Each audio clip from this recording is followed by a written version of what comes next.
Hey, what's up everyone? This is JVD and for today's video, wala lang, kauntag Pringles kay gutuman. Murag laay gyud karong adlaw kay sige ra kog tan-aw og salida. Unya karon I decided nga magkuha og pancit canton kay ahong lutoon. Bitaw before that, naatay letter from Ate Jenny ug uy, $60. Thank you so much Agbang family. So magpabukal na ta og tubig para ato nang ilunod ang pancit canton. Grabe no, lisod kay nilutoon, promise.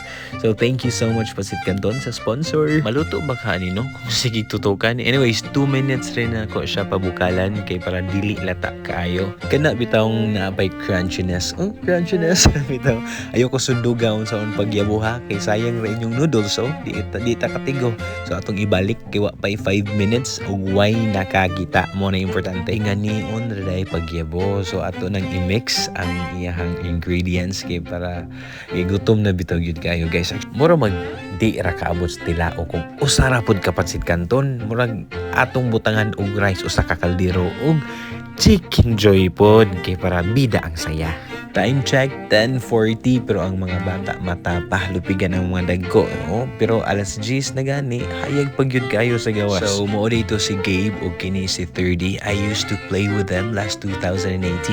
Pero karon dagko naman na yung mga bata. Oy, ingnon ko, hey bro, hey Tito JV. So, murag sakit naman sa tuhod ilang expression. No? So, alas 10 na guys, hapit naman sa 11 pero hayag pagyud kayo. So, mo na ni akong favorite part. Muari na ta sa atong kwarto, diri ta mo kaon kay mo tanaw ta og movie sa Netflix and ready to eat na. I just love the idea that I'm eating while watching my favorite movie and of course natay cherry.